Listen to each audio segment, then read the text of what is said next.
Hello student, welcome to institute channel. आज हम शुरू कर रहे हैं बेटा क्लास 12 के चैप्टर नंबर 3 का लेक्चर नंबर 6, जिसका नाम है वैद्युत विभव। और आज सिर्फ बेटा एक ही टॉपिक डिस्कस करना है, जो हमारा वैद्युत द्विध्रुव होता है। पढ़ाया था ना, एक प्लस से बनता है, एक माइनस से बनता है। उसको घुमाना है वैद्युत क्षेत्र में रख के, तो उसको घुमाने में कितना कार्य किया जाता है। तो वैद्युत द्विध्रुव को यहाँ पे लिख लेना, वैद्युत क्षेत्र के भीतर घुमाने में किया गया कार्य। अब इस टॉपिक को पढ़ने से पहले तुम्हें कुछ बेसिक चीजें आनी चाहिए, मतलब पढ़ा रखी है मैंने, बट कुछ बच्चे ऐसे जो सीधा इसी लेक्चर पे आए होंगे, है ना। तो जिन बच्चों को सीधा इसी लेक्चर पे आए हैं उनके लिए मैं थोड़ा सा बेसिक बता देता हूँ। जिन बच्चों को थोड़ा मैथ्स वगैरह नहीं आता, जो उसके अंदर यूज होगा, वो तुम्हें देखना है। देखो भाई, पहली बात, सबसे पहली बात तो जो तुम्हें याद रखनी है, वो याद रखनी है कि वैद्युत द्विध्रुव होता क्या है। वैद्युत द्विध्रुव क्या होता है? तो कोई इतना बड़ा रॉकेट साइंस है नहीं, पता रखा है। दो आवेशों का एक पेयर होता है, एक जोड़ा होता है, जो किससे मिलके बनता है? माइनस क्यू से और प्लस क्यू से मिलके बनता है, जिनके बीच की दूरी होती है 12। कितनी होती है बीच की दूरी? 12। 2 एल होते हैं इनके बीच की दूरी। ठीक है भाई, तो इसे कहते हैं वैद्युत द्विध्रुव। समझ गए? दो आवेशों का जोड़ा होता है। इसको मैं ए बोलता हूँ, इसको मैं बी बोलता हूँ, पॉइंट को। ठीक है, ठीक है सर जी, आ गया समझ। दूसरी बात, एक हमने तुम्हें पढ़ा रखी है वैद्युत क्षेत्र की तीव्रता। इसको भी देखो जरा, वैद्युत क्षेत्र की तीव्रता। क्या पढ़ा रखा है इसे मैंने? इसे मैंने तुम्हें पढ़ा रखा है कि भाई, अगर वैद्युत क्षेत्र का एरो ऐसे है, ध्यान रखना, अगर मैंने एरो ऐसे ड्रॉ करा, किसका? वैद्युत क्षेत्र की तीव्रता ई का, तो एरो के सामने मानते हैं नेगेटिव और पीछे मानते हैं पॉजिटिव। हालांकि जरूरत नहीं पड़नी, मैं फिर भी तुम्हें बता रहा हूं, है ना। और सुनो, कार्य का फॉर्मूला क्या होता है? हाँ जी सर, कार्य का फॉर्मूला हमें पता है। कार्य बराबर होता है बल गुणा विस्थापन। ये तो बच्चे बच्चे को पता है सर। अरे ये वाला नहीं बेटे, ये वाला नहीं, थोड़ा सा एक और। तुम्हें 11th में पढ़ाया गया होगा, दृढ़ पिंडों की घूर्णन गति, रोटेशनल मोशन पढ़ाया गया होगा। तो वहां एक फॉर्मूला कराया जाता है बच्चों को, कार्य बराबर होता है बल आघूर्ण, मतलब तो, और गुणा में यहाँ पे विस्थापन नहीं आता, यहाँ पे आता है कोणीय विस्थापन। यहाँ पे क्या आता है गुणा में? कोणीय विस्थापन। तो कार्य बराबर बल गुणा विस्थापन तो बहुत पुराना हो चुका, अपना याद करो। कार्य बराबर होता है बल आघूर्ण गुणा कोणीय विस्थापन। कार्य होता है डब्ल्यू, बल आघूर्ण होता है टो, और कोणीय विस्थापन होता है एंगल, अरे कोण, थीटा। क्या होता है बेटा? थीटा। ठीक है, अगर थीटा बहुत छोटा हो, डी थीटा कोणीय विस्थापन के लिए, डी थीटा कोणीय विस्थापन के लिए अगर थोड़ा सा करूंगा, ये फोर्स या वेरिएबल हुई, तो डब्ल्यू का जो फॉर्मूला है वो होता है समाकलन tau into d theta. Tau into d, देखो भाई मरते दम तक याद रखना इस फॉर्मूले को। डब्ल्यू बराबर होता है टो इंटू डी थीटा। अब बेटे यहाँ पे मैं जब डेरिवेशन करूंगा, तो वो थीटा 1 से थीटा 2 के लिए करूंगा। किसके लिए करूंगा? थीटा 1 से थीटा 2 के लिए करूंगा। ठीक है, इतनी बात। अब सुनो, ये जो है, जो नीचे मैंने लिखा है, इसको हम कहते हैं लोअर लिमिट। क्या कहते हैं सर? इसको हम बोलते हैं सर लोअर लिमिट। और जो ऊपर वाला नंबर है, इसे हम बोलते हैं अपर लिमिट। क्या कहते हैं? Upper limit. नीचे वाले को लोअर लिमिट, ऊपर वाले को अपर लिमिट। ठीक है, इतनी बात। और सुनो, लिमिट रखने का तरीका क्या होगा? अपने पास से पहले, मतलब जो भी होगी मेरे पास, रखूंगा अपर लिमिट, फिर अपने पास से, ध्यान रखना, अपने पास से लगाऊंगा ये चीज माइनस, और उसके बाद माइनस लगा के फिर क्या पुट कर दूंगा? लोअर लिमिट पुट कर दूंगा। तो अपर लिमिट, फिर माइनस अपने अपने पास से, ठीक है, उसके बाद लोअर लिमिट। सबसे इंपॉर्टेंट,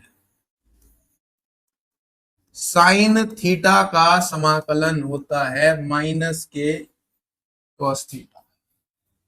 एक बार नजर मार के बेटे पूरा बोर्ड देख लो, डेरिवेशन करने से पहले तुम्हें इतना कुछ याद होना चाहिए, तुम्हें इतना कुछ याद होना चाहिए। ठीक है भाई, चलते हैं आगे। बनाता हूं बेटा, मैं फटाफट बना दूं भाई। देखो जरा, ये है हमारा एक समान वैद्युत क्षेत्र। ये क्या हमारा, थोड़ा गलत हो गया।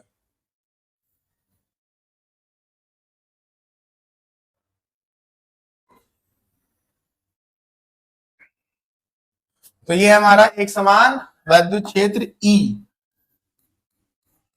ठीक है भाई। ई में कौन रखा है, ई में रखा है एक वैद्युत द्विध्रुव, एक क्या रखा है, वैद्युत द्विध्रुव। ठीक है बेटा, जिसको हम क्या कहते हैं, ए बी कहते हैं। क्या कहते हैं भाई, ए बी। ठीक है, जो किससे मिलके बनता है, जो मिलके बनता है माइनस क्यू और प्लस क्यू से। ठीक है, जिसका जो एंगल है ये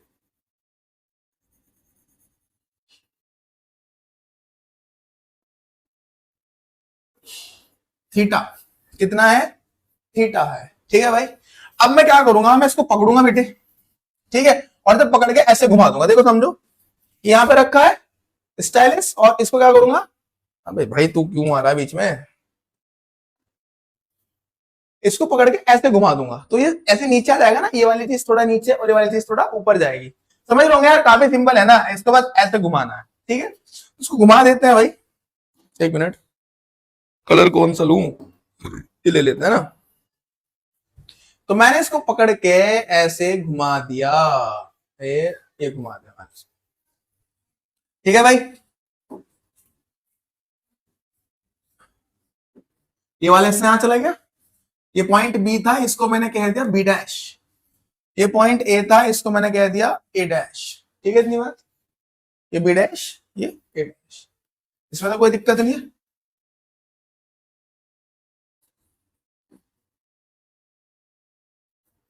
ठीक है भाई, इसमें तो कोई दिक्कत नहीं किसी बच्चे को। ठीक है सर, तो ये माइनस तो यहां पर आ गया ना, तो ये माइनस क्यों यहां पर आ गया, ये प्लस क्यों यहां पर चला गया, कोई दिक्कत तो नहीं। कितना घुमाया मैंने इसको, यहां से यहां तक एंगल रोटेट किया है ना, डी थीटा। कितना घुमाया इसको, डी थीटा घुमाया, कोई दिक्कत तो नहीं है बेटे। ठीक है ना, अब माना देख लो, माना तुम्हें कैसे लिखना है, डायग्राम बनाना तुम्हें लिखना है, मैं लिखूंगा टाइम ज्यादा लग जाता है। ठीक है, तो तुम्हें सिर्फ समझना है। तो बोलेंगे कि बेटा माना कोई वैद्युत द्विध्रुव ए बी, माना कोई वैद्युत द्विध्रुव ए बी, व्हाइट वाली लाइन जो तुम्हें दिख रही है। ठीक है, जो माइनस क्यू है प्लस क्यू से मिलकर बना है एक समान वैद्युत क्षेत्र में, क्षेत्र की दिशा से थीटा कोण पर रखा है। कितने पर रखा है, थीटा कोण पर रखा है। ठीक है, इतनी बार थीटा कोण पर रखा है बेटा। उसके बाद इसको है ना, डी थीटा घुमाने में किया गया कार्य, इसको कितना, डी थीटा घुमाने में किया गया कार्य, बस इतना करना है। ठीक है भाई,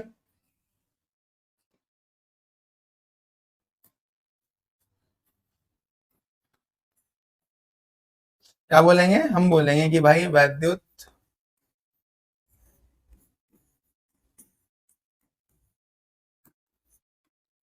द्विध्रुव को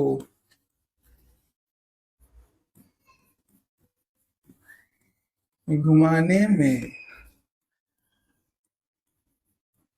किया गया कार्य, वैद्युत द्विध्रुव को घुमाने में किया गया कार्य। ठीक है भाई, तो कार्य कैसे निकला है, कार्य का फॉर्मूला भाई देखो सब पढ़ा रखा है बेटे। कार्य का फॉर्मूला क्या होता है डी थीटा के लिए, डब्ल्यू बराबर समाकलन टॉ इंटू डी थीटा। तो क्या हो जाएगा, डब्ल्यू बराबर समाकलन टॉ इंटू डी थीटा। लिमिट सब बच्चों को पता ही है, मैं इसको घुमा रहा हूं थीटा वन से थीटा टू के लिए। ठीक है भाई, इतनी बात, कोई दिक्कत तो नहीं है। समीकरण नंबर एक, अब इसको कर देते हैं थोड़ा छोटा, और इसको भेज देते हैं यहाँ पे। ठीक है भाई, अरे थोड़ा सा बड़ा हो जाए तभी छोटा मत हो भाई, लाल मेरे। ठीक है बेटा, समीकरण नंबर एक हो गई हमारी। अब सुनो जरा, हम जानते हैं, लिख देंगे बेटा वी नो दैट, तो का फॉर्मूला लिखवाया था जी सर, तो बराबर क्या होता है, पी ई साइन थीटा। तो का मान कहां रख दूंगा, समीकरण एक में, तो लिखूंगा समीकरण एक में तो का क्या रखने पर बेटा, मान रखने पर कोई दिक्कत इसमें, बोल हाँ कि ना, समझ आ रहा है, बढ़िया, ठीक है सर। अब W बराबर, मेरा W बराबर भी मेरा समाकलन थीटा वन से थीटा टू, फिर आता है टो, बट टो को कितना रखना है, टो को तो पी साइन थीटा रखना है, टो को कितना रखना पड़ेगा, पी ई साइन थीटा। अभी मैंने टो भी रख दिया, इसका मतलब टो के बाद कौन है, डी थीटा, टो के बाद कौन है मेरे बेटे, डी थीटा। कोई दिक्कत तो नहीं है। अब समाकलन करना है, समाकलन करने से पहले जो चीजें नियत है उन्हें बाहर निकाल देते हैं। सर नियत का पता कैसे चलेगा, बेटा ऐसे समझो, डी के साथ कौन है, सर थीटा है। अब थीटा जिसके पास है वो तो अंदर रहेगा, बाकी सब गेट आउट, बाकी सब गेट आउट। सो थीटा है डी के साथ और थीटा किसके पास है, साइन के पास, तो मतलब अंदर रहेगा साइन थीटा, ये पी बाहर आ जाएगा। सो डब्ल्यू बराबर, भाई पी और ई तो बाहर आ गया बेचारा, समाकलन थीटा वन से थीटा टू, और यहां पे क्या हो गया, साइन थीटा गुना डी थीटा, इसमें मतलब कोई दिक्कत नहीं, साइन थीटा गुना डी थीटा। तो W बराबर पीई, जरा बेटे साइन थीटा का समाकलन करना, साइन थीटा का समाकलन सर बताया तो है नहीं, अरे बता रखा है ना, क्या बता रखा है, sine theta into d theta को लिख सकते हैं माइनस के कॉस थीटा, क्या लिख सकते हैं, माइनस के सर कॉस थीटा लिख सकते हैं इसको। तो जो है साइन थीटा का समाकलन हो जाएगा माइनस के कॉस थीटा, कोई दिक्कत तो नहीं है इसमें। और सुनो, लिमिट राइट में जाएगी, ये हो जाएगी लोअर लिमिट और ये हो जाएगी अपर लिमिट, एकदम सिंपल सा है। सो W बराबर पीई, देख लो भाई ये भी लिखवा रखा है,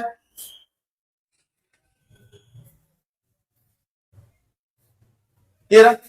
पहले क्या रखेंगे, अपर लिमिट अपने पास से माइनस, फिर क्या रखेंगे, लोअर लिमिट, एक मिनट, फिर क्या लिखेंगे,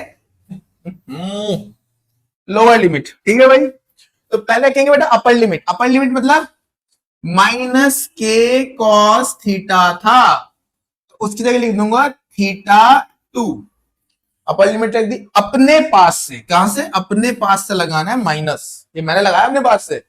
और जब यहां मैं लिखूंगा माइनस के कॉस थीटा, देखो ध्यान दो, जब मैं यहां लिखूंगा माइनस के कॉस थीटा, तो माइनस की माइनस में गुणा नहीं होने किया, और माइनस माइनस क्या बन जाएगा, प्लस, माइनस माइनस क्या बन जाएगा, प्लस, तो मतलब यहां प्लस लगेगा बेटे, और ये बन जाएगा कॉस थीटा, बट क्या लगाते हैं, लोअर लिमिट, तो ये बन जाएगा थीटा वन। तो डब्ल्यू का जो फॉर्मूला है वो हो गया p E cos theta one minus cos theta two, तो घुमाने में उसको इतना कार्य किया जाएगा, ठीक है, cos theta one minus cos theta to, अगर मैं उसको थीटा वन से थीटा टू घुमाऊंगा, ठीक है। अब जरा ये थोड़ा और आगे ध्यान दो भाई, W बराबर हमने कराया है p E cos theta one minus cos theta two, पढ़ा दे तुम्हें इतना, कोई दिक्कत की बात तो नहीं इसमें। अब कभी कभी क्या करता है, वो ये बोल देता है कि थीटा वन बराबर 0 डिग्री से उसको मैंने घुमा दिया कहां तक, थीटा तक, कहां तक घुमाया, थीटा घुमाया, 0 डिग्री से घुमाया मैंने इसको कहां तक, थीटा तक घुमाया बेटे। तो वैल्यू पुट कर दो यहाँ पे, तब W बराबर हो जाएगा P E cos theta one क्या हो गया 0, माइनस कॉस थीटा टू क्या हो गया थीटा। कॉस 0 की वैल्यू हर एक बच्चे को पता होगी, कॉस 0 की वैल्यू कितनी होती है 1, तो भाई W बराबर हो जाएगा पीई 1 माइनस कॉस थीटा। आगे का बात समझ, W बराबर हो जाएगा पीई 1 माइनस कॉस थीटा, ये बहुत सारी बुक में से भी लिखा होता है बेटे, ठीक है, इसको भी याद रखना है। W बराबर क्या होता है p E 1 minus cos theta, but ये जब होता है जब उसको 0 डिग्री से रोटेट करते हैं। आगे बात समझ, हर एक एंगल के लिए ये एप्लीकेबल है। अगर मैं घुमाता उसको 90 डिग्री से 180 डिग्री तक घुमाने में किया गया कार्य, घुमाने में किया गया कार्य। 90 मतलब थीटा वन हो गया 90 डिग्री, 180 तक घुमाया मतलब थीटा टू कितना हो गया 180 डिग्री। अब जरा रख दो बेटे वैल्यू। W बराबर क्या होता है सर, W बराबर होता है PE cos theta one, cos theta one, cos theta one is 90, अपने पास से minus cos theta two, cos theta two कितना है 180। तो भाई W बराबर हो गया PE, बेटा cos 90 की वैल्यू सर 0 डिग्री, cos 180 की वैल्यू सर -1, तो W बराबर आ गया PE। अरे यार ये तो पता होगा भाई, cos 90 का मान 0, cos 180 का मान -1। ये नहीं पता तो भाई पहले 10 का पढ़ के आओ, तो 0 हो जाएगा और ये माइनस माइनस क्या हो जाएगा प्लस, 0 + 1 इज 1, और PE की 1 में करेंगे तो क्या आ जाएगा PE आ जाएगा। तो बेटे मतलब इस तरीके से पूछ सकता है, जैसे मैंने 90 से 180 पूछ लिया, वो कह सकता है कि भाई 90 से 270, 180 से है ना 270 या 30 डिग्री 60 डिग्री, तो मतलब ऐसे एंगल वेरी कर सकता है, तो इस तरीके से कर लोगे, कोई दिक्कत की बात नहीं है। अब आता है इंपॉर्टेंट पार्ट, काफी इंपॉर्टेंट भाई, तो बहुत ही बड़ा बड़ा लिख देता हूँ इसको, ये तुम्हें न्यूमेरिकल में बहुत हेल्प करेगा। क्या पढ़ेंगे अब हम, सारांश। जितने फॉर्मूले पढ़ा दिए गए हैं वो सब देख लो बड़े ध्यान से, एंड इसका थोड़ा साइज छोटा बना देता हूँ मैं, दिक्कत देगा नहीं तो फिर।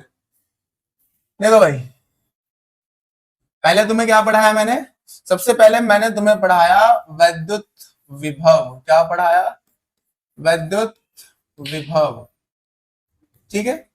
इसके अंदर क्या पढ़ाया मैंने, इसके अंदर पढ़ाया कि भाई V बराबर होता है W/Q, अनंत से किसी आवेश को, एकांक आवेश को लाने में किया गया कार्य विभव कहलाता है। V बराबर W/Q, इसका जो मात्रक है और जो विमा है वो भी तुम्हें लिखवाई थी मैंने। इसका जो मात्रक है वो तो होता है जूल पर कूलम, ठीक है, सही लग रहा ना, ठीक है। ये कह सकते हैं वोल्ट, क्या कह सकते हैं वोल्ट। इसकी जो विमा तुम्हें लिखवा रखी है वो होती है Ml2T-3A-1। आगे क्या बात समझ, ठीक है सर आगे समझ। फिर तुम्हें कराया इसका भाई, इसका भाई क्या कराया, फिर तुम्हें कराया मैंने वैद्युत विभवांतर, वैद्युत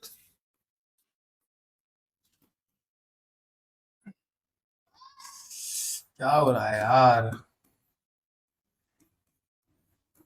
विभवांतर। फॉर्मूला सेम से ही आया था मेरे ख्याल से, बस डेल्टा V लग गया था। ये होता है W/Q, क्या होता है भाई W/Q। अब इसमें भी कुछ चीजें बताई थी मैंने, इसमें इंपॉर्टेंट बातें ये बताई थी कि अगर मैं जाऊंगा बिंदु A से बिंदु B, अगर मैं कहा जाऊंगा बिंदु A से बिंदु B, तो उस समय विभव उल्टा लिखता है बेटा से क्रॉस, ये बन जाता है VB - VA, और यहां पे लिखता है W/Q, ठीक है। अगर मैं जाता हूं B से A, मैं कहा जाता हूं B से A, तो उस समय विभव लिखेंगे VA - VB बराबर W/Q, ठीक है भाई। ऐसे ही कर देते हैं, तो ज्यादा अच्छा लगता है यार लिखा हुआ, कोई दिक्कत तो नहीं इसमें, ठीक है सर। मात्रक विमा इसकी भी सेम होती है, ठीक है। मात्रक इसका भी क्या होता है वोल्ट, और विमा इसकी भी सेम होती है बेटा, जो ऊपर लिखवा रखी है Ml2T-3A-1, ठीक है भाई। विमा को ब्रैकेट में डालना जरूरी होता है। आगे इतना समझ विभव के बारे में। फिर थोड़ा सा हमने तुम्हें गतिज ऊर्जा के बारे में बताया था, यहाँ पे इसी जगह थोड़ा सा किसके बारे में बताया था, थोड़ा सा हमने तुम्हें बताया था गतिज ऊर्जा के बारे में। किसके बारे में बताया था, गतिज ऊर्जा। देखो सुनो, गतिज ऊर्जा बेटे हमने लिखवाया था कि भाई गतिज ऊर्जा के, या लिख सकते हैं डेल्टा के, है ना, बराबर होता है Q गुणा V, Q गुणा V, ठीक है। तो के बराबर क्या होता है QV, के बराबर क्या होता है भाई QV होता है एक तो, ठीक है। कभी कभी पूछ लेता है हमारे से वेग, क्या पूछ लेता है, वेग। तो के बराबर सब बच्चों को पता ही होगा 1/2 mv² होता है और बराबर किसके है, क्यूवी के। यहां से मल्टीप्लाई में m डिवाइड में, तो यहां से v का फॉर्मूला बनता है 2qv अपॉन m का रूट। क्या बनता है भाई, 2qv अपॉन m का रूट। ठीक है, तो अगर वेग पूछ लेगा कर लोगे इसको भी। अगर इलेक्ट्रॉन होता है तो यहाँ पे ई भी लिख सकते हैं और इसको ई लिख सकते हैं, कोई दिक्कत की बात नहीं है। ठीक है भाई, आगे चलते हैं बेटे, आगे देखो जरा।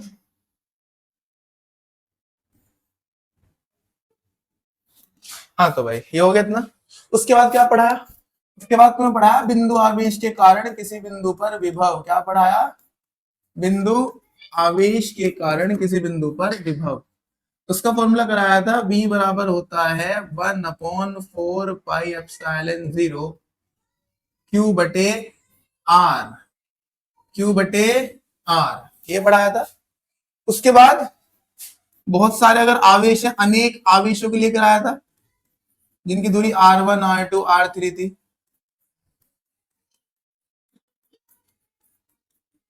तो ये तुम्हें कराया था मैंने ऐसे कि v बराबर होता है 1/4 पाई एप्सिलॉन 0, यहां पे लिखोगे Q1/R1 Q2/R2 और ऐसे ही चलता रहेगा Q1/Rn, यहां तक भी होगा।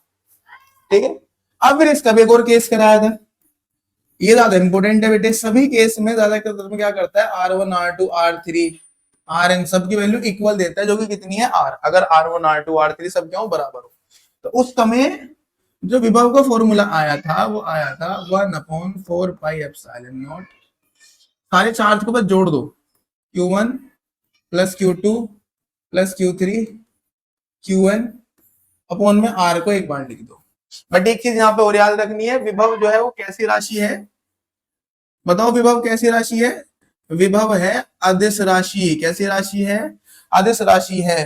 तो जो मैं यहाँ पे आवेश लिख रहा हूं Q1 Q2 Q3 Q4, ये सब आवेश रखूंगा चिन्ह सहित। कैसे रखूंगा, चिन्ह सहित, मतलब प्लस का है तो प्लस का और अगर माइनस का है तो माइनस का। ठीक है भाई, तो अभी विभव पर जितनी चीजें पढ़ाई थी वो सब यहाँ लिख दी। विभव अदिश राशि है, मात्रक वोल्ट होता है, v/T-3 - 1 से विभवांतर गतिज ऊर्जा बिंदु आवेश वाला हो गया। ये वाला केस काफी इंपॉर्टेंट है। बस इस केस में एक बात याद रखनी है कि चार्ज जो भी रखेंगे उसे चिन्ह सहित रखना है, प्लस का दिया प्लस का रखना है, माइनस का दिया माइनस का रखना है। ठीक है भाई, अच्छा भाई आगे चलते हैं। फिर उसके बाद क्या कराया, उसके बाद कराया ई और बी में संबंध, ई व बी में संबंध। ठीक है, अच्छा इसको अभी लिखते हैं इसको, क्योंकि दोनों संबंध एक साथ ही करा दूंगा, तो इसको तो अभी नहीं कराता मैं, अभी मैं तुम्हें कराता हूँ। फिर तुम्हें कराया अक्ष स्थिति। क्या कराया भाई, फिर तुम्हें कराया अक्षीय स्थिति में विभव। अक्ष स्थिति में जो हमारा विभव आया था वो आया था E बराबर 1/4 पाई एप्सिलॉन 0 P/R⁴ 2, P/R⁴ 2। ठीक है भाई, और निरक्षीय में कितना आया था बेटा, बताओ जल्दी फटाफट, निरक्षीय स्थिति में कितना आया था सर। निरक्षीय स्थिति में तो हमारा जो, अरे भाई विभव चल रहा है, हमारा जो विभव है वो कितना आया था, 0/लड्डू। कितना आया था, 0 आया था। फिर मैंने कराया था किसी भी बिंदु पर, है ना, एनी पॉइंट वाले भी तुम्हें लिखवाया था कि जरूरी नहीं भाई तुम अक्षीय निरक्षीय याद करो, 60 डिग्री 30 डिग्री 45 डिग्री तुम सारे याद कर सकते हो। तो उसका फॉर्मूला कराया था, v बराबर होता है 1/4 pi epsilon 0 p cos theta बटे r²। तो इससे तुम किसी भी एंगल पे निकाल सकते हो, ये कराया था मैंने। अब सुनो इंपॉर्टेंट बात, अब हमने तुम्हें कराया था ई व वी में संबंध। यहाँ पे बच्चा बहुत मिस्टेक करता है और यहाँ पे क्वेश्चन बहुत पूछता है बेटा। देखो दो चीजों के लिए पूछता है, एक तो पूछता है बिंदु आवेश के लिए, किसके लिए संबंध पूछता है, संबंध बताओ मगर किसके लिए, बिंदु आवेश के लिए। संबंध तो तुम्हारे से पूछना है मगर किसके लिए बताना है, बिंदु आवेश के लिए बताना है तुम्हें। क्या बताना है, ई और बी में संबंध। अगर पूछेगा बिंदु आवेश के लिए तो ई बराबर होता है v/r। क्या होता है भाई, ई बराबर होता है v/r या v बराबर होता है e गुणा r। तो अगर बिंदु आवेश को लेके बेटा तुम्हारे तक पूछेगा तो ये करना है। अगर कहता है वैद्युत द्विध्रुव के लिए, किसके लिए? वैद्युत द्विध्रुव के लिए, तो वैद्युत द्विध्रुव में पहली बात तो बेटा निरक्षक का तो पूछने का नहीं, क्योंकि निरक्षक में तो जीरो होती है। तो पूछता है केवल अक्षीय का। किसका पूछता है? अक्षीय में जो संबंध होता है। तो उस समय मैंने करा रखा है, देखो प्रॉपर अगर देखना है कि सर ये आ कहां से, सब लेक्चर देखो वहां करा रखा है। अभी फिलहाल सारांश के सारे फॉर्मूले एक जगह लिखवा रहा हूं तुम्हें बस। तो E बराबर हो जाता है 2V/R। क्या हो जाता है भाई? 2V/R, या V बराबर हो जाता है, हाँ सही तो है, ER/2। ER/2 ये किसके लिए है? वैद्युत द्विध्रुव। अब सवाल दे देता है कि वैद्युत द्विध्रुव के लिए E और V में संबंध बताओ। वैद्युत द्विध्रुव के लिए E और V में संबंध होना ही चाहिए था। बच्चों को पता ही नहीं होता, बच्चा एक ही पढ़ के चला जाता है, बस E बराबर V/R इसको लगा के आ जाता है, खुश खुश, है ना। तो ध्यान रखना है बेटे कंडीशंस का। ठीक है सर, ध्यान रखेंगे। उसके बाद तुम्हें कराया हमने विभव प्रवणता। क्या कराया? विभव प्रवणता, दूरी के सापेक्ष, है ना, विद्युत क्षेत्र के भीतर विभव में परिवर्तन विभव प्रवणता कहलाता है। तो हमने ये चीज तुम्हें पढ़ाई थी कि भाई जो हमारा विभव प्रवणता है बेटे, वो होता है -k∆V/∆R, या इसको तुम x भी लिख सकते हो। संबंध भी कराया था एक, क्या कराया था? E बराबर होता है किसके? विभव प्रवणता के। E बराबर होता है किसके? ∆V/∆R के माइनस के। फिर यहां से एक चीज और बताई थी, अगर किसी बिंदु पर E की वैल्यू 0 है तो ये मत सोचना V भी 0 है, V वहां पर होगा नियत। V वहां पर क्या होगा? नियत। आई बात समझ? याद रखना है। अब और सुनो, क्या चीज कराई थी? एक गोले के लिए बताया था तुम्हें मैंने। किसके लिए बताया था? एक गोले के लिए बताया था तुम्हें। एक गोला है, तो इस गोले के कुछ पॉइंट मान लेते हैं। एक ये रहा पॉइंट, एक ये रहा पॉइंट, इसकी त्रिज्या कितनी है? कैपिटल R है। ठीक है भाई। एक पॉइंट थोड़ा यहाँ पर है, एक बिल्कुल ही पास है, एक परस्ट पे है। तो मैंने बताया था कि परस्ट से लेकर और केंद्र तक विभव सेम रहता है, या केंद्र से लेके परस्ट तक विभव क्या रहता है? सेम। केंद्र से परस्ट तक विभव नियत रहता है। विभव नियत रहता है, मतलब हमारा विभव चेंज नहीं होता। जैसे यहां पर मान लो सरफेस पर इस जगह v की वैल्यू कितनी है? 1/4πε0 Q/R। कैपिटल R है ना त्रिज्या, यहाँ पे Q है इसके पास, है ना, या साइंस के ऊपर Q दे दो कोई फर्क नहीं पड़ता, है ना। तो बटे में R। तो अगर यहाँ पर R है, ठीक है, गोला है ना, तो इस पर ऐसे Q आवेश फैला हुआ था, चालक गोला, ठीक है। तो क्या होता है बेटा? विभव का मान यहां से लेकर यहां तक सेम रहता है। मतलब इस बिंदु पे इतना है, इस बिंदु पर भी इतना ही होगा, v बराबर 1/4πε0 Q/R। तो विभव जो है यहां से लेके यहां तक बदलता नहीं, सेम रहता है। पृष्ठ से जब आगे बढ़ोगे तब घटना शुरू हो जाता है। ठीक है, इतनी बात। फिर आज करा तुम्हें घुमाने में किया गया कार्य, W बराबर क्या होता है भाई? PE cos θ1 minus cos θ2। मैंने ये भी बोला है बेटा, कुछ बुक्स में या कुछ कॉलेजों में ऐसे करा देते हैं इसको, PE1 माइनस cos थीटा। ठीक है। अब यहाँ पे कुछ चीजें जो तुम्हें याद रखनी है। एक तो P का फॉर्मूला होता है Q/12। ठीक है भाई। एक टो जो है वो कभी कभी पूछ लेता है, उसको भी वो होता है PE sin थीटा। ठीक है, तो ये दोनों भी तुम्हें याद रखने हैं फॉर्मूले, ठीक है, काम आएंगे तुम्हारे। उसके बाद एक और पूछ लेता है वैद्युत द्विध्रुव की। किसकी? वैद्युत द्विध्रुव की स्थितिज ऊर्जा। क्या पूछ लेता है? स्थितिज ऊर्जा। ठीक है भाई। तो स्थितिज ऊर्जा कैसे पूछता है बेटे? तो यू से लिखते हैं, ये होता है -k PE cos थीटा। इसको फॉर्मूला बेस्ड याद कर लेना, कोई इसकी थ्योरी इतनी इंपॉर्टेंट नहीं है। ये होता है कि इसके वजह से देखो नाम पढ़ना वैद्युत द्विध्रुव, ऐसे ही पूछता है बिंदु आवेश की वजह से वैद्युत स्थिति ऊर्जा, किसकी वजह से, बिंदु आवेश के कारण वैद्युत स्थिति ऊर्जा। ठीक है, ऐसे देता है, देखो यहाँ पर एक आवेश दे देगा Q1 और यहाँ पर एक आवेश दे देगा Q2, इनके बीच की दूरी दे देगा R, तो इनकी जो वैद्युत स्थिति ऊर्जा होती है U, वो हो जाती है 1/4 pi epsilon not Q1 Q2 बटे R। तो U बराबर क्या होता है 1/4 pi epsilon not Q1 Q2 बटे R। एक बात याद रखना, ये जो है ऐसा है ना कूलाम का नियम है, उसमें R² होता है बेटा, याद रखना ये अदिश राशि होती है। कैसी राशि होती है, अदिश राशि। तो जो Q1 और Q2 है उन्हें तुम्हें चिन्ह सहित रखना है। कैसे रखना है, विद साइन रखोगे। ठीक है भाई, विद साइन रखोगे Q1 और Q2 को, कोई दिक्कत तो नहीं है इसमें। ठीक है बेटा,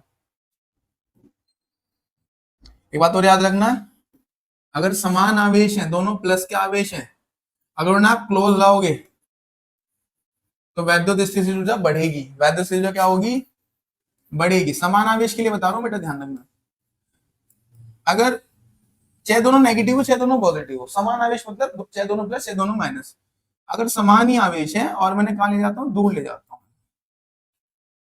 तो जो स्थिति ऊर्जा है वो क्या करेगी, घटेगी। स्थिति ऊर्जा क्या होगी, घटेगी। ठीक है भाई, बट अगर विपरीत आवेश है, एक प्लस है और एक क्या है माइनस, उन्हें अगर पास लाऊंगा तो उल्टा होगा, आवेश विपरीत हो गए, तो कंडीशन भी पिछली बार बढ़ रहा था, अब के पास आने पे घटेगी ऊर्जा। और अगर एक प्लस है और एक माइनस है ना, दूर भेजूंगा तो दूर भेजने पे क्या होगी, बढ़ेगी। आगे बात समझ, कभी कभी बताता नहीं कि आवेश प्लस क्या है कि माइनस है, मतलब समान है कि विपरीत है, सीधा सीधा कह देता है कि आवेशों को एक दूसरे से दूर ले जाने पर वैद्युत स्थिति ऊर्जा क्या होगी, ऑप्शन दे देगा बढ़ेगी, घटेगी, समान रहेगी, बढ़ेगी और घटेगी, है ना, कुछ भी हो सकता है। अगर बेटा कहता है कि दोनों समान आवेश है तो दूर ले जाने पर घटती, अगर कहता है कि विपरीत आवेश दूर ले जाने पर बढ़ती, उसने हमें बताया नहीं, तो अगर ये वाला होता तो घटती, अगर ये वाला होता तो बढ़ती, तो हम कह देंगे बढ़ेगी या घटेगी, दोनों में से दोनों लगा देंगे, है ना, एक ऑप्शन ऐसे भी देगा तुम्हें। तो भाई एक बार देख लो मेरे बच्चों, ये सारे फॉर्मूले हैं जो तुम्हें मैंने लिखवा दिए। अब ये सारे फॉर्मूले तुम्हें याद रखने हैं, याद रखोगे तभी न्यूमेरिकल होंगे, क्योंकि अगला लेक्चर न्यूमेरिकल के साथ ही मिलूंगा मैं तुम्हें। तब तक के लिए बाय, धन्यवाद।